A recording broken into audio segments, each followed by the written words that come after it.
Hello, everyone, and welcome to Sound of History. This episode is being released way too late, way later than what I would have liked, but summer is upon us and things keep getting in the way. There's problems with logistics, people visiting, and I wasn't able to finish this episode on time. And I am hoping to record another episode before I'm off on holiday. But then there might be a slight pause for a few weeks until I'm back again recording new episodes. But enough about that, and let's kick off this episode with talking about Art Nouveau. I know we all know what Art Nouveau is, but let me just refresh our memories and specify exactly what Art Nouveau was. Art Nouveau was an art and design movement that was born around the turn of the 20th century, during a time when the world was changing fast and modernizing. And Art Nouveau tried to capture all that energy, elegance, and rebellion in visual form. It emerged in the 1890s. It means new art in French. It was all about breaking away from tradition, and it rejected the stiff academic styles of the 1800s, and it embraced something that was entirely different art-wise. It embraced curves, nature, and movement. Like, think of the flowing vines, the curve of a woman's hair, the swirl of smoke, organic, sinuous lines everywhere. And artists and designers drew inspiration from plants, flowers, insects, and even the human body. And they were aiming to blur the lines between fine art and everyday life. And it wasn't just a look, it was a philosophy that art should be beautiful, modern, and accessible. And it touched everything from architecture and graphic design to furniture and fashion.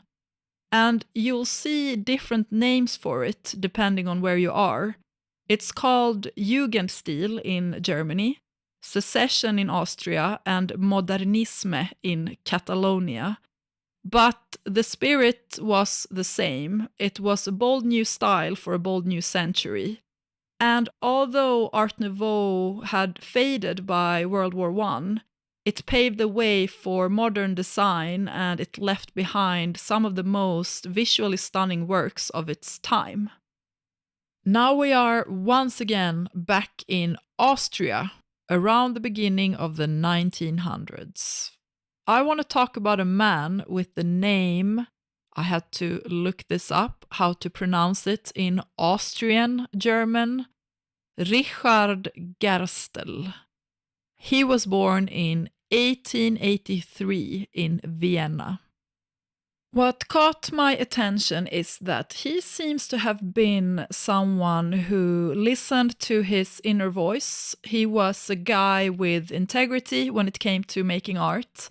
And he followed his own intuition, even when it went against the trendy art movements of the time. And he wasn't afraid to speak his mind. Maybe he was even a bit too outspoken at times, which might have made him a bit of an eccentric outcast.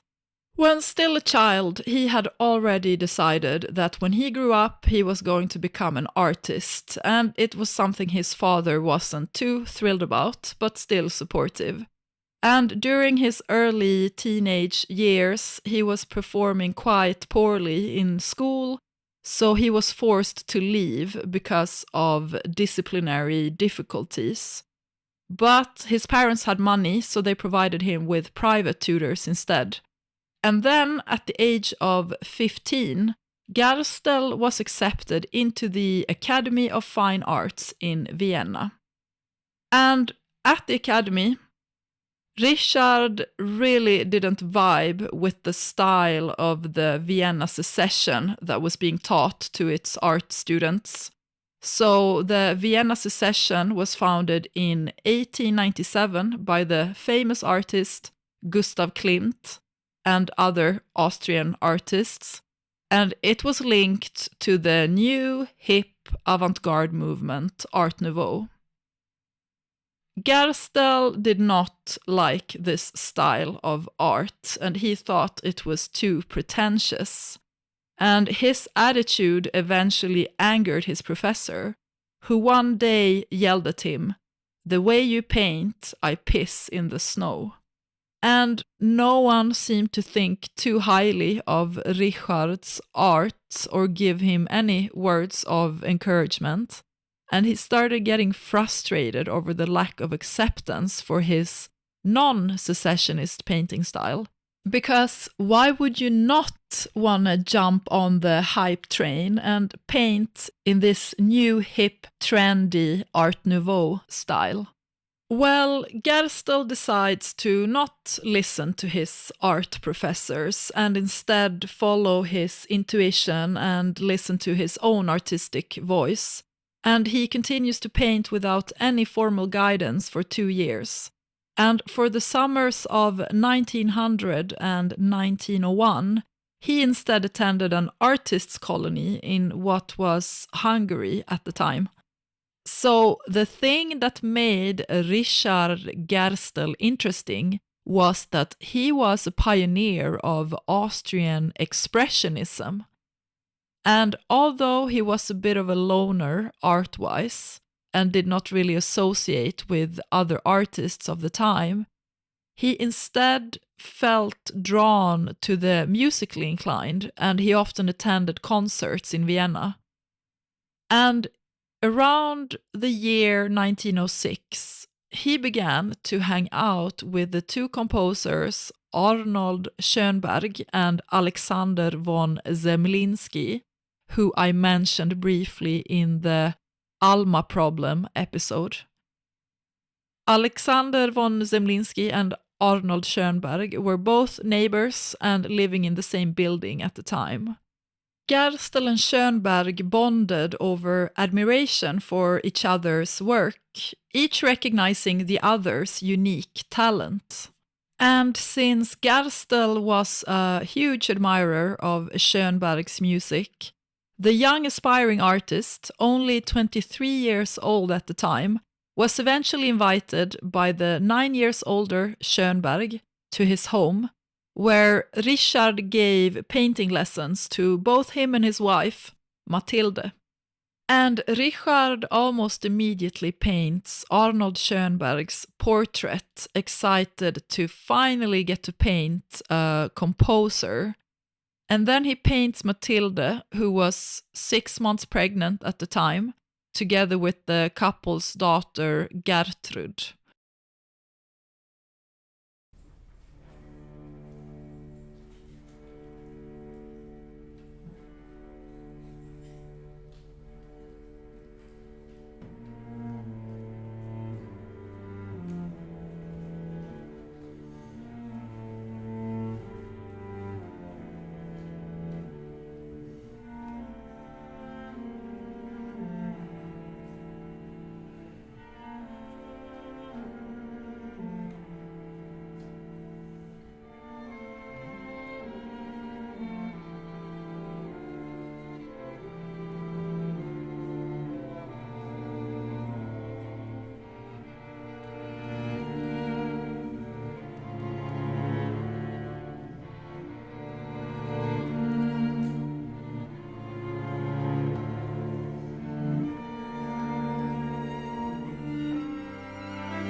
That was an excerpt of the otherwise 30 minutes long Verklärte Nacht, Opus 4, performed by the Chamber Music Society of the Lincoln Center, composed by Arnold Schoenberg in 1899.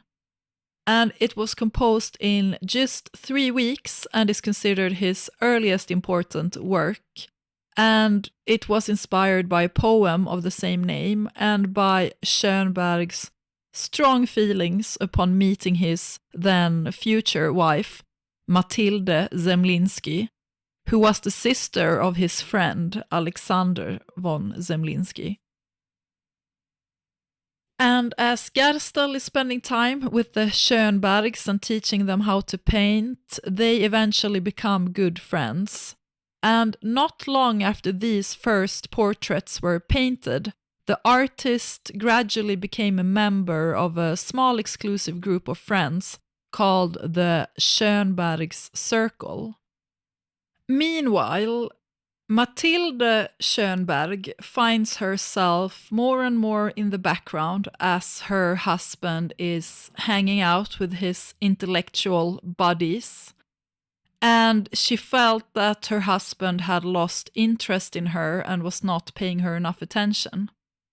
Before being married and before becoming a mother, she had been a fiercely independent woman, and she now felt a loss of independence, and she was complaining to friends that she was living her life for other people, taking care of the home, taking care of the kids, and she felt like she didn't have any freedom. But Richard is now such good friends with the Schoenbergs that he gets invited to come along with their circle of friends to the family weekend house in the countryside, and he spends 2 summers there in a row. And he spends his first summer of 1907 painting landscape paintings and nature motifs. Another thing that happens is that the year after, in 1908, Arnold Schoenberg has begun to experiment and compose freely atonal music, which is basically pieces with no central key. And during their second joint summer vacation in 1908, Gerstl has started acting strange, and he is displaying a bizarre, possibly manic-depressive episode. And as his friends are starting to worry about his mental state, during his time at the family getaway, he has painted a series of wild, expressionist, almost abstract portraits of Schoenberg, his family, and others in his group. And all of them were painted on location at the Schoenberg family's weekend house. And perhaps taking inspiration from Gerstl's wild expressionist approach, during the first week of August that summer, Schoenberg finishes what would become his most influential composition so far, the second string quartet, which is often cited as a turning point, especially the last 2 movements, in which he abandons traditional tonality altogether.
If you enjoy listening to this podcast, please help me out by making it more visible in this sea of 5 billion other podcasts.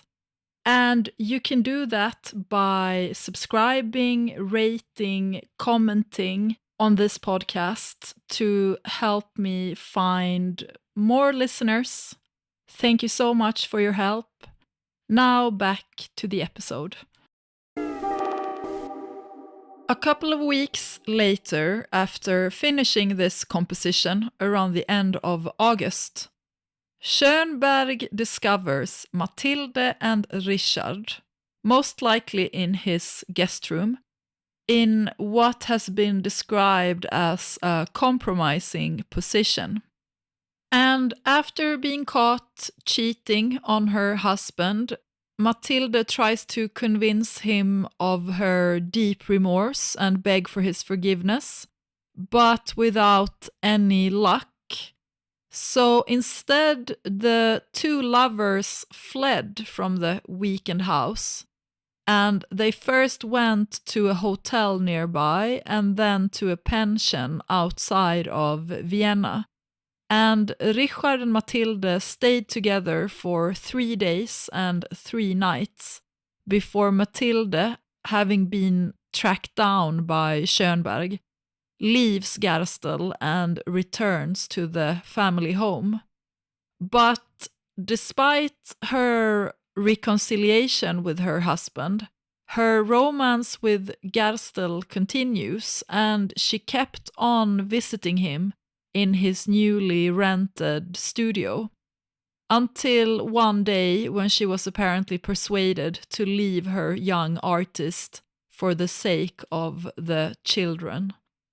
And as one might expect, as a result of sleeping with his friend's wife, Gerstl was now completely ostracized from the Schoenberg circle, as well as deserted by his lover. He couldn't bear the pain, and one afternoon when a concert was taking place by one of Schoenberg's students that he was no longer invited to, he entered his studio and burned every letter and piece of paper he could find. He then stabbed himself and finally ended his life by hanging himself in front of his mirror, surrounded by his canvases at only 25 years old. Around the beginning of the new year, 1909, still shaken both by Mathilde's affair with someone he had considered a close friend and by its tragic ending in suicide, 2 piano pieces are written by Schoenberg, which are often seen as the moment where he broke completely free from the last constraints of traditional tonality. And this is the beginning of his Drei Klavierstücke, Opus 11, or 3 piano pieces in English. Now, to our modern ears, these might sound jarring, even strange, but here's the thing. This wasn't just music, this was a declaration. It was a breakup letter with the rules of tonality. And each piece dives headfirst into what we now call atonality, which is music without a clear key or center of gravity. There's no home base to return to, no familiar harmonic resolution, just raw emotion sculpted into sound. And the first piece opens with restless stabbing gestures, like someone searching for a light switch in the dark. And the second is more inward, almost hypnotic in its hesitations. And the third is a storm, brief, intense, and hauntingly unsettled. And this was music stripped of convention, speaking a new language of inner anxiety, isolation, and intensity, which is the very spirit of early Expressionism.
After his suicide, his family took the surviving paintings out of Gerstl's studio and stored them away in a warehouse until one day in 1931, when Richard's brother Alois, who can't afford to pay for the storage anymore, shows some of the paintings to an art dealer. He brought with him a few of his younger brother's small landscape paintings, and the art dealer immediately sees their potential, realizing that he has discovered a unique expressionist artist who he immediately likened to Van Gogh. And Richard Gerstl, who had never managed to exhibit a show during his short lifetime, got his first exhibition post-mortem at Neue Galerie in Vienna. But not long after his first exhibition post-mortem, the rise of the Nazis in Austria put a stop to Gerstl's growing recognition, and it wasn't until after the war that his work finally started getting attention outside of Austria. 66 paintings and 8 drawings made by Richard Gerstl are known to exist. And when you put all of the pieces together, the works seem to tell a story, for amongst them were portraits of many from the circle of friends that had, by the time of Gerstl's death, grown up around Arnold Schoenberg, one of the most influential composers of the early 1900s. It is not known how many of these subjects from these paintings visited the exhibition in the autumn of 1931, but we can assume that Schoenberg knew of the opening either through his brother-in-law, who visited the show, or through one of his ex-students, several of whom still lived in Vienna. And the two most depicted subjects, Mathilde Schoenberg and Richard Gerstl himself, were now, however, both dead, because Mathilde had died of cancer in 1923. But the audience viewing these paintings of Richard and Mathilde in that gallery in 1931 did not know about the love affair that had happened between them, because after Richard Gerstl's suicide in 1908, it had remained a closely guarded secret. And it would remain a secret for another 35 years, because it was only after Schoenberg's death that the details of the fatal three-way relationship began to seep out. Schoenberg and Mathilde had stayed together up until her death in 1923, and the year after he married a woman with the name Gertrud Kollisch, who was 23 years younger than him, and their marriage seems to have been a far happier and harmonious one, and they had 3 children together, and it is said that Mathilde's name was rarely, if ever, mentioned again. Now, this episode has mostly focused on Richard Gerstl, but of course a lot can be said about Arnold Schoenberg, one of the greatest composers that lived during the early 1900s. Arnold Schoenberg continued to compose groundbreaking, boundary-pushing works throughout his life, and redefined what music could be. He also developed the 12-tone system, and here's how it works. Instead of writing melodies around a key, like C major or A minor, Schoenberg built music around a tone row, a specific sequence using all 12 notes of the scale, with no repeats until all are used. The row becomes the backbone of the piece, guiding its melodies, harmonies, and even rhythms. Schoenberg was Jewish, and he had to flee Europe when the Nazis seized power in 1933, and he emigrated to the US with his family, where he started working as a teacher and professor of composition at different universities. And a fun and weird fact about the famous composer is that he had triskaidekaphobia, which is the fear of the number 13. And according to close friends, he feared he would die during a year that was a multiple of 13. And it possibly began in 1908 with the composition of his 13th song. And he dreaded his 65th birthday in 1939 so much that a friend of his asked an astrologer to prepare his horoscope, and the astrologer told him that the year was dangerous but not fatal.